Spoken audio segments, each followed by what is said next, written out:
उपदेश लेने के बाद फिर आपने इस दास को परमात्मा की तुल्य समझना पड़ेगा। दास परमात्मा नहीं है, ये तो उसका कुत्ता है, आपको जगाने के लिए भेज रखा है। आप धनी हो भक्ति के, आप सोए पड़े हो, आपका जीवन नष्ट हो रहा है, चोरी हो रही है, धन लुट रहा है आपके श्वास रूपी पूंजी का। ये दास जग रहा है डंडोरा पीट पीट के, आवाज लगा लगा कर। लेकिन आपके लिए परमात्मा का विधान है, गुरु गोविंद कर जानियो और रहियो शब्द समाए, मिले तो दंडवत बंदगी नहीं पल पल ध्यान लगावे।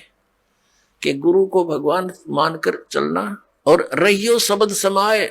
शब्द समाये रखना मतलब जो उसने मंत्र दिया है वो सत मंत्र सतनाम यानी सत भक्ति, उसमें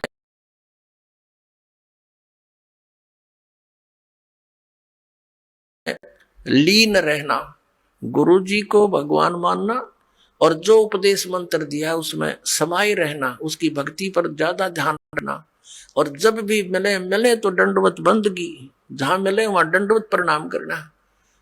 और नहीं मिल पाते हो जैसे घर पे तो पल पल ध्यान लगावे। यानी परमात्मा के गुणों को अपने गुरु जी के ऊपर लक्षित करे और फिर आपका भाव बनेगा, एक प्यार जागेगा इस दास के प्रति जैसा इस काल के प्रति जाग्या था। और वही कसक आपकी इस दास के प्रति होगी तभी हम वहां चलेंगे। जिस कसक के साथ हम वहां डटे नहीं डटे, तो ऐसा ही भाव। अब हम कैसे भावित होते हैं, जैसे एक हीरो या हीरोइन नकली बात बना के, एक तो उसने पढ़ावा है फिर वो बोल रहा है, उसके एक दो डायलॉग पर हम आसक्त हो जाते हैं। वो हो बड़ा क्या बात कही, बड़ा सुंदर बोला, और यहाँ दास ने ऐसा पिटारा खोल दिया इन बोलों का वचनों का। तो इस आधार से भी आपने प्रभावित होना चाहिए। जब आपकी आत्मा निर्मल हो जाएगी, कमाल कर दिया गुरु जी ने, तो ऐसे निर्णय करके ज्ञान दे दिया। तो हमने ऐसे प्रभावित होना है और आसक्त होना है उस परम पिता पर इस दास के माध्यम से। ये रिहर्सल आपकी फिर ऊपर जाके काम आवेगी जो आप यहां करोगे। अब हम उसी प्रसंग पर आते हैं कि वहां परमात्मा ने कहा कि आप जाइए, मैं इन बच्चों को, इन आत्माओं को तेरे पास भेज दूंगा, पर अपने सिस्टम से भेज दूंगा। अब उस परमेश्वर ने हम सभी को सूक्ष्म रूप बना दिया। और पुण्यात्माओं, ये पौराणिक कथा हम सुनते पढ़ते हैं, वो झूठ नहीं है, लेकिन वो कहां तक है, वो किस सतर की है, वो अलग बात है। तो उसमें बताया था कि एक राजा की लड़की विवाह के योग्य होगी, वो ब्रह्मा के लोक में चला गया ब्रह्मा जी से संयोग पूछण खातिर। वहां उसको कथा चल रही थी, वो सुनने लग गया। यहाँ कहते हैं तीसरा युग आ गया, द्वापर युग आ गया तीसरा।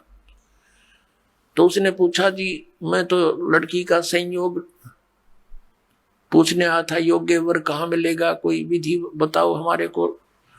तब ब्रह्मा जी ने कहा कि जहां से तू आया वहां तो अब तीसरा युग आ चुका है, द्वापर आ गया है। और सतयुग से आए हुए वो इतने लंबे लंबे थे, यानी 100 फुट ऊंची हाइट थी इन मनुष्यों की। सतयुग में 100 फुट से भी ऊपर 150 फुट हाइट के थे।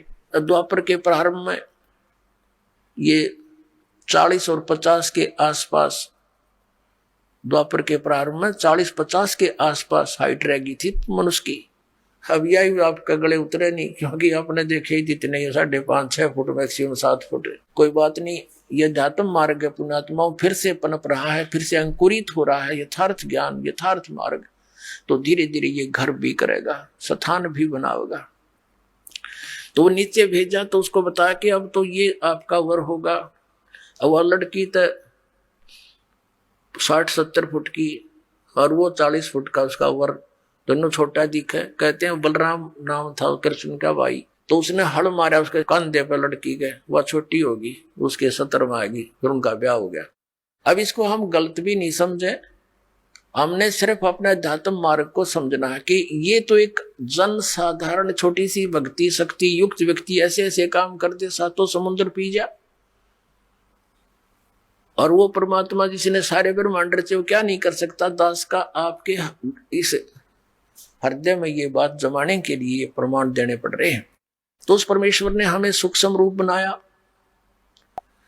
और जिस आत्मा ने सबसे पहले स्वीकृति दी थी इस काल के साथ आने की, उसकी लड़की